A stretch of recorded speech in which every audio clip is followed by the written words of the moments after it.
Welcome to my Self-Care Shit, the podcast, where we talk about what true self-care looks and feels like. I'm your host, Kathy Love, two-time TEDx speaker, author, and self-care coach. Each week, we'll have honest conversations on how to create the peace and stability we crave in our lives. Lyndsay Dowd is a speaker, founder, author, coach, podcast host, and unapologetic disruptor.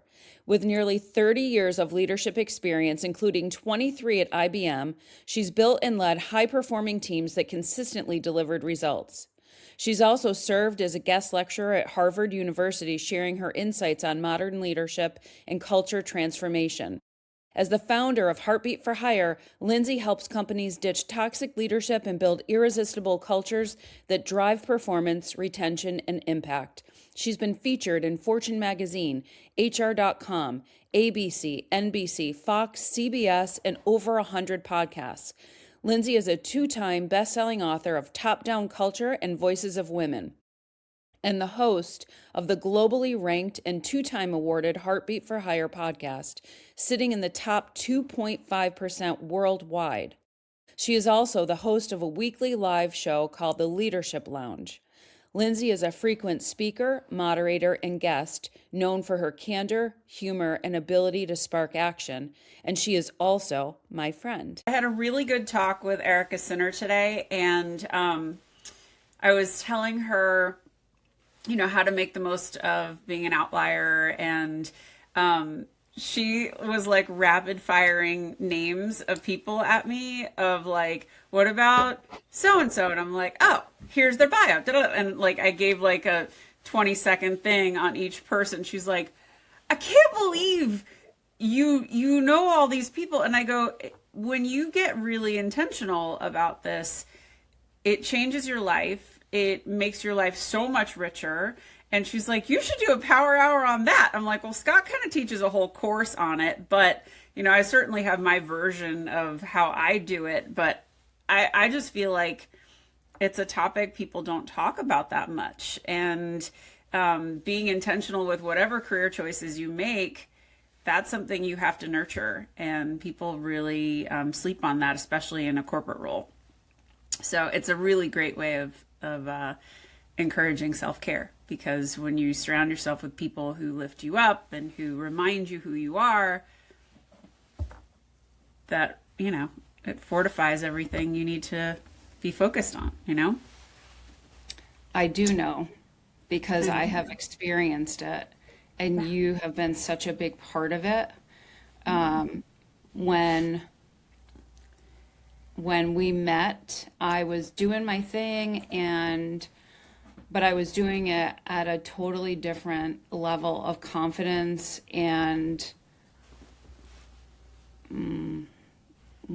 willingness, ability to be seen. And I feel like you picked me up and like looked me in the eye, and you empower, just you and your friendship, and the words that you've used and the things that you have shared with me have empowered me personally so much. So I know that's true. You're a big reason why I'm doing this, why I, am doing a lot, to be honest, and why my lips look so good, because this is the key right here. Right? That is the key. You showed me how to zhuzh my lips up a little bit, and this will make you laugh. It's the beginning. It was the beginning of everything for me.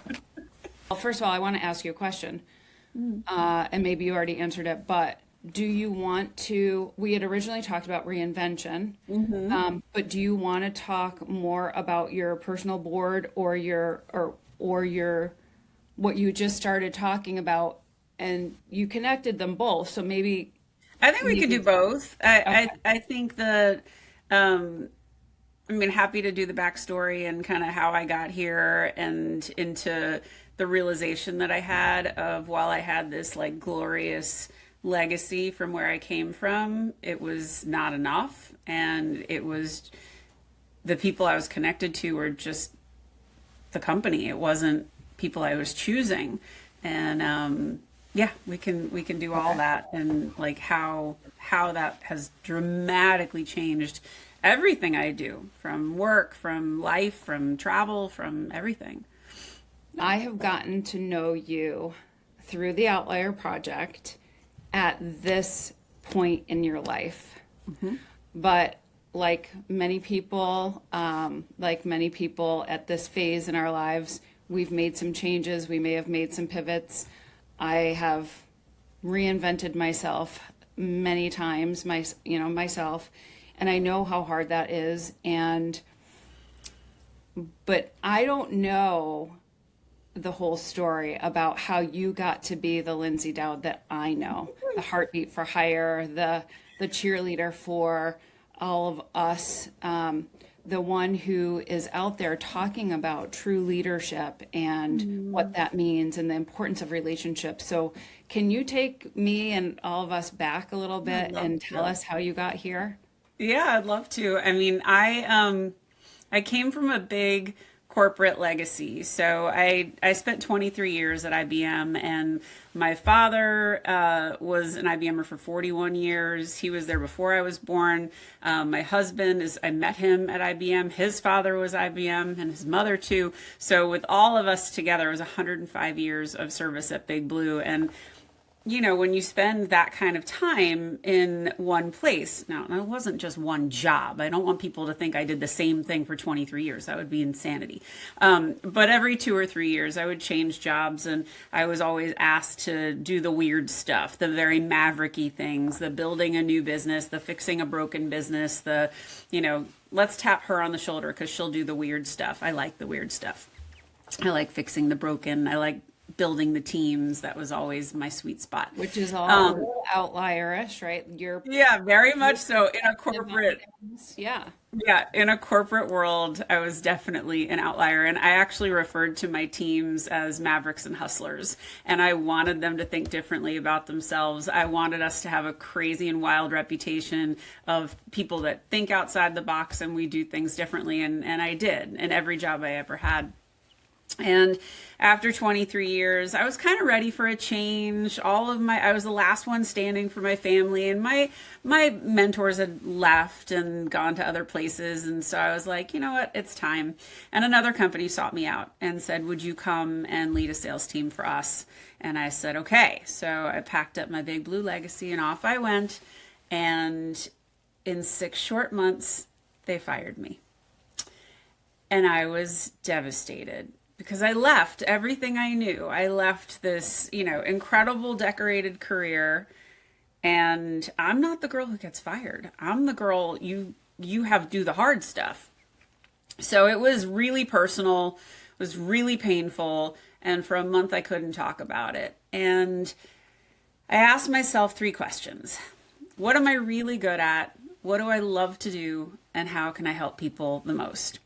And I knew how to build modern leaders. I had done it many times. And I knew how to create irresistible culture that drives results. And so I started my company, Heartbeat for Hire, and I started coaching individual leaders. I started coaching C-suites.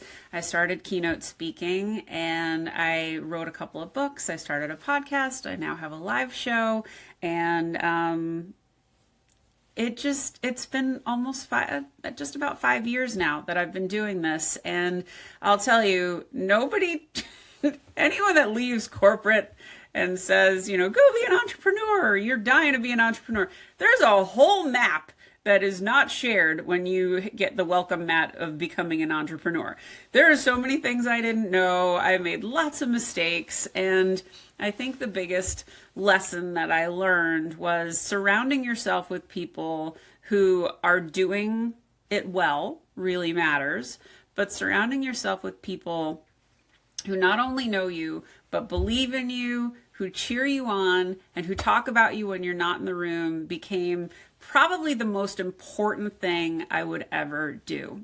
And I had a pretty killer network within IBM, but my network was just IBM and the business partners and the clients that I had. So anytime somebody was like, hey, Lyndsay, you want to be connected on LinkedIn? I'm like, I don't know you. No. And what a dumb mistake I made, because my network would be enormous if I actually didn't do that. But eventually I started to understand what it was to build your personal brand and really take time and care in nurturing your network. And that is what ultimately drives a lot of my opportunity and drives a lot of my success now. Okay, so looking at this from the self-care perspective, and everything that you've talked about so far is connected Yeah. to really, okay, so even going back, I want to go back to leaving IBM after 100+ years of legacy, after having that steady paycheck and all The of the things, benefits. the Yeah, yeah, all label, the things. right? Like the title, the identity after Oh, yeah. 20+ years, the identity of someone who is successful in this company. Oh, yeah. How did that feel to leave? So, because I was leaving on my own terms, that felt okay because I was going to something. So, I was really proud of the opportunity I was about to have. I had like so many farewell calls, all my teams, like people I had worked with 15 years ago, old leaders, they're all climbing out of the woodwork to say goodbye, which was, so, so lovely. So, the leaving part wasn't hard. The unknown part was scary, but I'm Yeah. like, I'm a hustler. I'll figure this out. I always do. But when I wasn't given the opportunity to figure it out, and any good leader knows it takes about 6 months for a new leader to find the bathroom. 6 months is not enough time to really assess somebody's skills. And the leader that fired me wanted me to be a micromanager, something I would never be. And my team loved me. And so they really were very protective of me. They're like, what do you need to get her off your case? We'll give you anything. What do you, and when you have that kind of response, you're doing something right. But this leader was very threatened by me. And what was really interesting, Kath, was the recruiter that brought me into the company found out that I was fired. And she was horrified. And she said, if you had come in as her peer, she would have learned so much from you.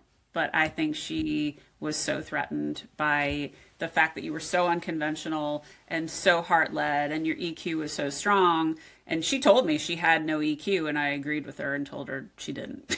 So, yeah, there was a lot of, I think, and once I was fired, oh my God, I thought I was the only executive to ever be fired. I thought no one would ever work with me again. It was so much shame, so much pain, so much, I couldn't talk about it for a month. It was really hard.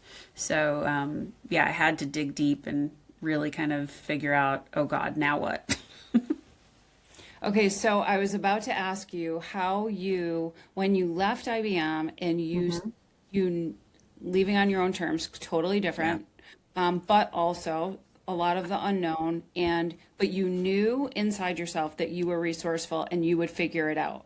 So where does that, because that is self-care, that is true self-care, that knowing and trusting ourselves. And Yeah. so I wanted to ask you about if you know where that knowing came from inside of you, and then also where did it go when after that 6 months and you were let go, and now that doubt starts to creep in and everything. Yeah, I think when, being in the tech world, the rapid fire pace of change, it's like the fastest environment around, and change is a constant. So you're very used to learning new skills, learning new tech, learning new language, new sales pitches, ways to communicate. Like you're constantly learning. So I knew I could do hard things, and that muscle was really, really strong. Now, getting fired, the word that really kind of percolates is shame. I felt so much shame. I felt so embarrassed, so humiliated. And even when I was like, I'm putting my stake in the ground, I'm starting Heartbeat for Hire, there was such a cloud of doubt of like, oh my gosh, who's going to want to work with me? I was fired. But what I started to realize was that moment, that tragic, sad moment became my power. And that became my story. And that became, I had all this credibility, but it made me relatable. It made me accessible, and it made me hyper aware of other people that were about to face the same thing or who had faced the same thing. And there were so many lessons that came out of it, namely why you have to build your personal brand, why you have to create a personal board of advisors, why your network matters so much. So what you're describing in losing your job and your confidence and that shame and the connection to your identity and all of that can be applied toward other people who are losing jobs for whatever reason. It can be the loss of a relationship, a divorce. It's a very similar emotional process that you have to go through in figuring out who you are and what you're going to do next. So, but you had that knowing that you could figure it out. And then you said earlier that you asked yourself 3 questions, and those are true self-care. Can you repeat that and talk about that a little bit? Yeah, I asked myself, what am I really good at? What do I love to do? And how can I help people the most? Because anything that I was gonna do had to be meaningful. I had sold a lot of software that I didn't know what the hell it did. And, that's just kind of, I'm glad I made money on it, but like, what was the point? I really wanted my work to have meaning and purpose. And if I could align myself to that, then I knew I could sell it. So did you know the answer to those questions?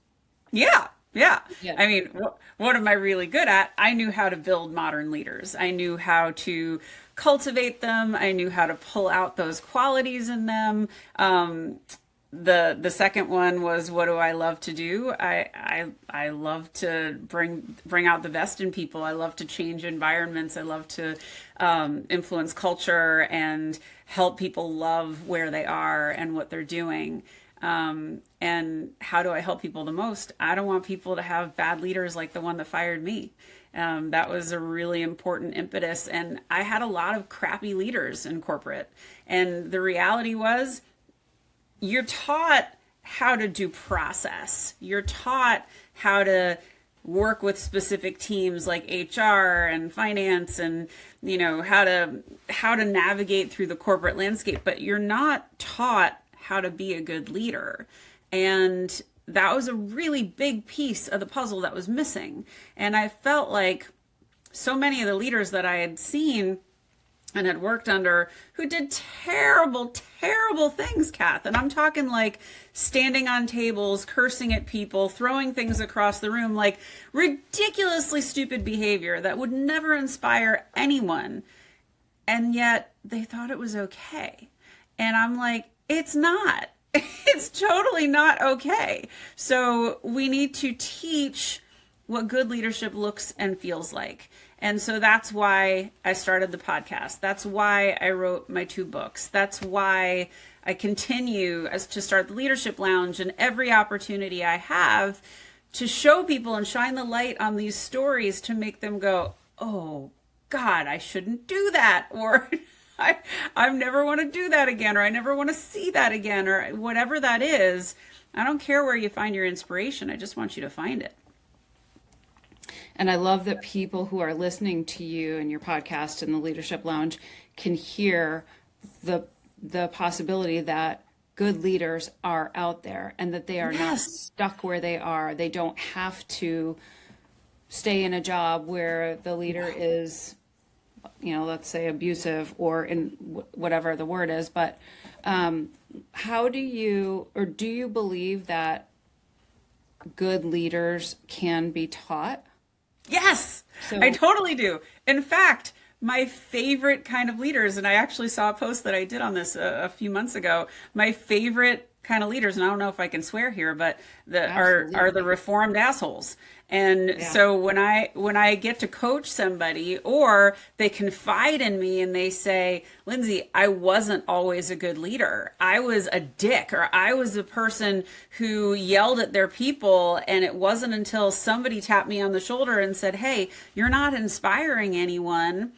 And then they went, oh my gosh, it's me. I'm the problem. I got to change. And when they have that epiphany, they, like me, they get it and they want to tell other people and show other people. And can I tell you a good story? Please. So one of my old leaders from IBM, I just loved her. So I got this team, and it was totally the island of misfit toys. It was a lot of acquisitions, people coming from all different parts of the business. They did not care about each other. They didn't know what each other sold. They just really wanted nothing to do with each other. They're like, I'm here for this job. I'm just going to do this job, keep my head down, bleh. And I had one woman, and her name was Emma, and it was totally remote team. So we were doing Zoom at the time. I think it was WebEx, but we were doing that before the Pandy. So we were well equipped into the Pandy, but she wouldn't come on camera the first few weeks that I was there. And then she started to come on camera, but like witness protection kind of visual, like baseball hat, like sort of, sitting back. And then all of a sudden, like, there's a light on, and she's wearing a little bit of makeup, and she's kind of leaning forward, and I'm noticing this change in her over a few weeks. And she called me and she said, Lyndsay, I just want to tell you something. I said, sure, what? She said, I've been watching you. I go, oh, I know. And she said, I really love what you're doing, and I want to ask you if I can mentor someone on the team. And I was like, oh my gosh, Emma, you're a phenomenal seller. I would love that. And so she grabs this woman, PJ, who had come over from marketing. PJ didn't know anything about anything and didn't even understand her job. She didn't know why she was there. It was literally like someone was saving her job and said, you go be on Lyndsay's team. And so I said, yeah, start with PJ and then, assess and then come back to me. So she calls me back and she goes, okay, PJ needs help. She does not know what she's doing. She doesn't know where she is. I go, let's get a call together, the three of us.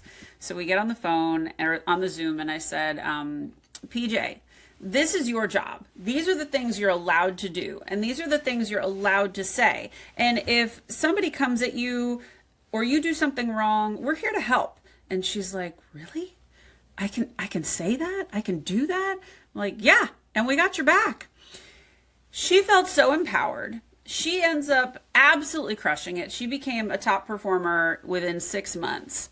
Emma, I asked her, I said, Emma, has anyone ever asked you if you wanted to be a leader?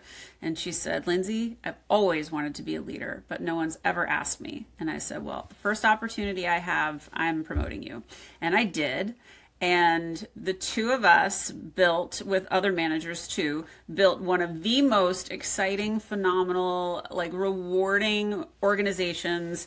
And she just called the other day to just remind me of the things that we had done and how people responded. And she goes, and do you know, even 5 years later, people are still talking about that team. And when you hear that, it's like, I did something good. I built an environment for people to thrive, and I want everybody to be able to experience that. But her words to me were like, you could have come in here with that new sheriff in town kind of energy, but instead you didn't do that. And you listened and you created an opportunity for us to connect and communicate and collaborate. And for that, I'll never forget it. And it was a really rewarding experience for her. But yeah, that's what it's all for, Right. Do you know, can you have, after having spoken to leaders who are self-proclaimed dicks, before. Reformed assholes? Yeah, reformed assholes, yes. So do they get to a point where they know why they were leading that way? Yes. And what the shift is for them? Yes. 9 out of 10 will tell you it's insecurity, and will also tell you that's the only thing they ever knew. So a lot of people mistake leadership roles for power. And so they think they have to be serious. They think they have to be tough. They think they have to, be a slave driver, and none of those things work. So when you make yourself relatable, when you make yourself human, and you can create moments of connection, people will start to open up. They'll start to trust you more. You have an opportunity to create psychological safety. Like, there's a whole lot that goes into meeting people where they are, checking in on them every week. You have to have check-ins with your people. One of my buddies, or our buddy Gabe Lello, who's an outlier, he was just on my show, and he told this story. I loved it so much. So for any of those leaders that are like, oh, I don't have time to talk to my people, first of all, you're in the wrong freaking job if that's the case. So fix that shit. But for all of those people that think that that's true, what he does is every single employee in his company sends a 2-minute or less video to their direct boss every single day about what it is they're working on for the day, how things went yesterday, concerns, help they need, whatever. And so for any leader that says, I don't have time, you can watch 5 to 10 of those videos in short order, take some notes, reach back out to whoever you need to, and help them with whatever they need to. I thought that was like the easiest way to stay connected to your people, right? So yeah, just so smart. And, Gabe was one of those people who was like, I wasn't always a great leader. I had to learn. And it's not until you have a great leader where you kind of go, oh, this is how it's supposed to feel. Yeah. Yeah. Well, so I always talk about how the healing from codependency is learnable. Yes. All of the skills are learnable, and those behaviors of the bad leaders are really not bad people. They just didn't learn, right? Like, or coming from insecurity. Those are some codependent behaviors or beliefs where they're looking for validation through their job, through their title, through their people, all of that. So it's all connected, but also I want people to understand and look at bad leaders as people who are still learning and could be struggling. And it's just, I think when we can empathize and understand other people, it helps us. It's a cycle, it helps us do that with ourselves and then with other people. I love when a CEO comes to me and says, hey, Lyndsay, I have someone on my team. I just had someone last week who came to me and said, I have someone on my team and I think they're really talented, but they really lack executive presence. Could you work with them? Or this person I think has really good intentions. Their delivery is a little rough, and I just want to polish it. Could they work with you for a few weeks? And so I'll go on retainer with these companies and work with them for a while. And that, oh my God, the impact with those small changes, it's behavioral changes, it's communication changes, it's style changes, and sometimes it's apologizing, and sometimes it's like, okay, I reviewed your team call, and let me tell you where I think things landed for your team when you said X, Y, Z, and they go, oh, that's not what I meant. I go, okay, so this is awareness, so we're going to fix it. And that is very empowering for a leader to be able to do that, to be able to correct, to be able to really do right by their people and understand the impact of their words. Noticing. I love that you're getting them to notice their words and their responses. And so you've talked about your personal board of directors, which I love because I know that I've heard that through the years, but never in as concrete of a way, as an intentional way as you do it. And so someone who could be listening but is not in business, maybe they're not an entrepreneur, a personal board of directors is still relevant. So can you tell us a little bit about how that plays out? Yeah, I call it a PBA, Personal Board of Advisors, but it's the same thing. Personal Board of Directors, Personal Board of Advisors. PBA is kind of the thing that I've just stuck to. what that basically is your core people who get you, who believe in you, who remind you who you are, and who are your sounding board when you're feeling doubt, when you're feeling down, when you need a good kick in the tush, when you need clarity. They're the people that talk about you when you're not in the room, and they're your biggest fans. And I'm going to tell you, as an entrepreneur, my parents didn't get what I was doing. My brother didn't get what I was doing. Certainly my corporate pals didn't get it. My childhood friends didn't get it.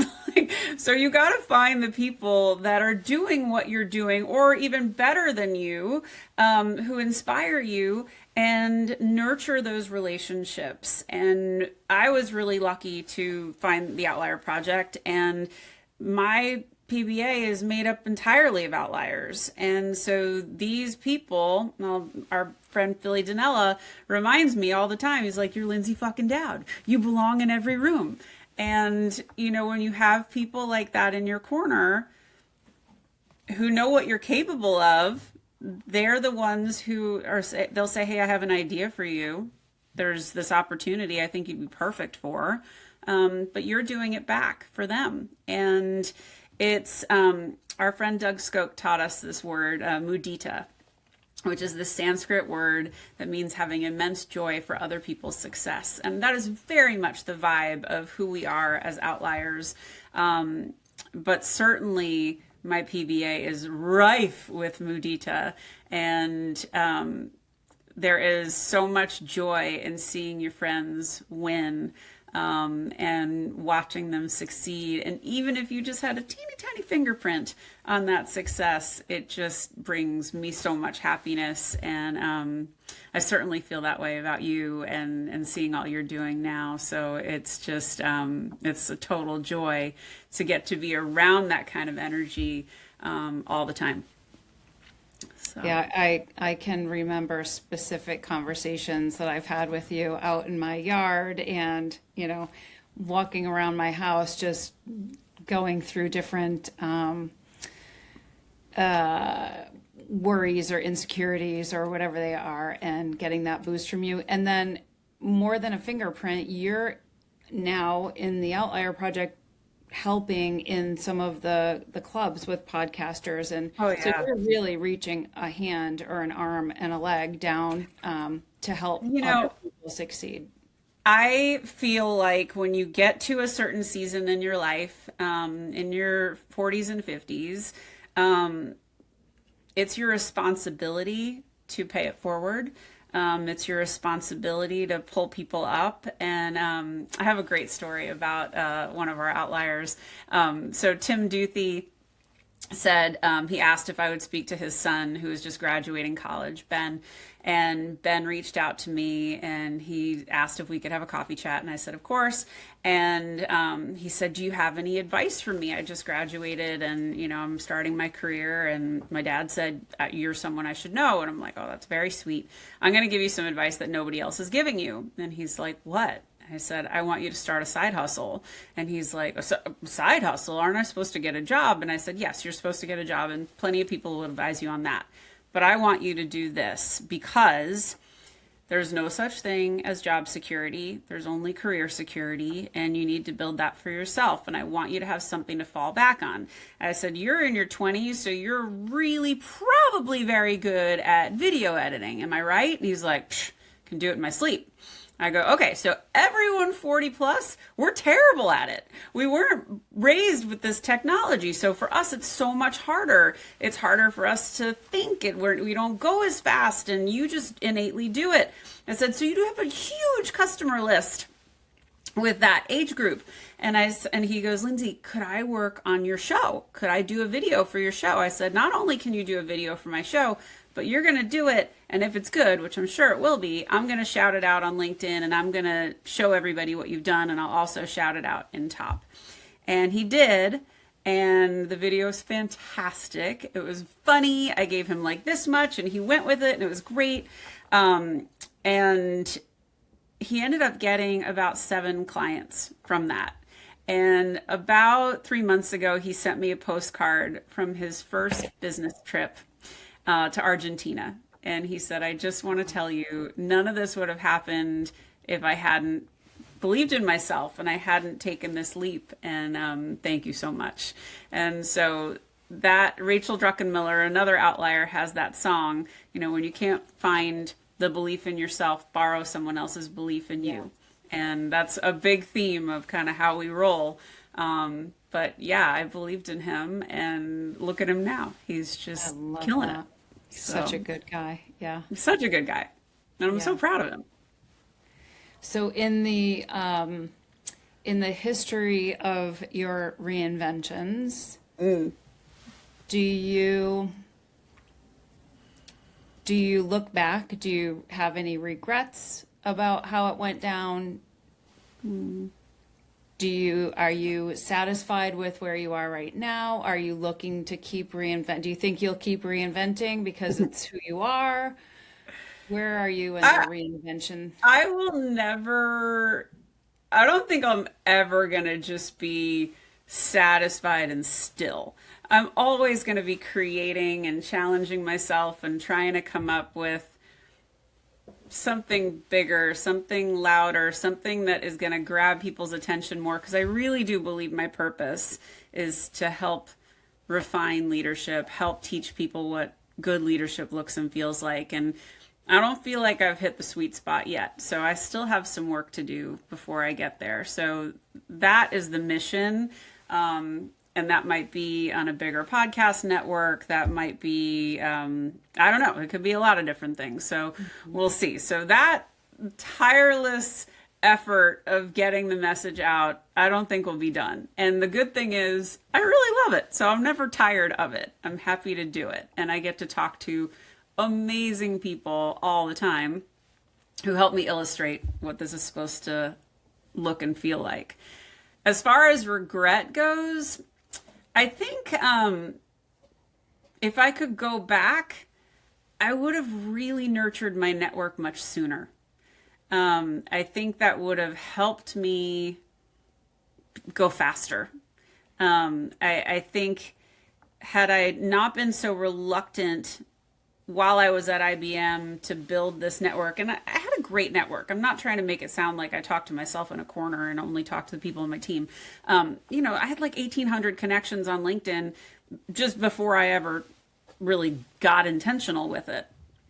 But it was the outside of the company that I really needed to nurture. And I think that is the lesson I would try and really kind of emphasize for everybody else, because I think I was late, and I wish I started that sooner. And I always talk about community being a true form of self-care. For so many different reasons. And also, I love your ability to be loud and to be seen. And for people who struggle with codependent thoughts and beliefs and not feeling good enough and kind of hiding in the shadows, you're such a great example of how that looks and how that feels. Yeah. And how that feels to be, or how it feels to be around you is a lesson in itself. Thank you. That's Thank really you for sweet. modeling I will tell you, the easiest thing you can do if you are starting to build your visibility, if you're starting to try and have a louder voice, the easiest thing you can do is to shout the people who inspire you out as much as you possibly can. And this was it's a technique I teach with leadership. Celebrate the people on your team, celebrate the people that are doing good things, but you can celebrate people outside of your team, outside of your company. And when someone's doing something great, or if they stop to send you a message and it really inspired you, or they told a story that you never forgot, take a moment and celebrate them. And I think that's such an easy way for people to get comfortable using their voice.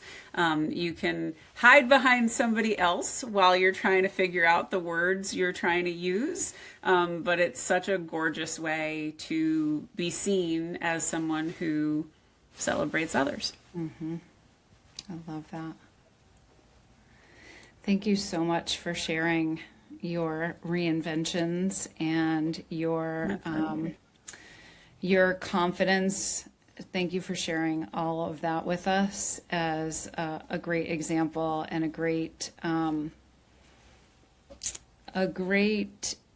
example of what's possible in the workplace to find leadership that is healthy and to make choices of where we're going to spend our days and who we're going to spend them with and how we're going to spend them. Sometimes we need a reminder that the little circle that we're in is not the only circle out there. So thank you. And that circle can disappear. So what are you going to do if it does? Exactly.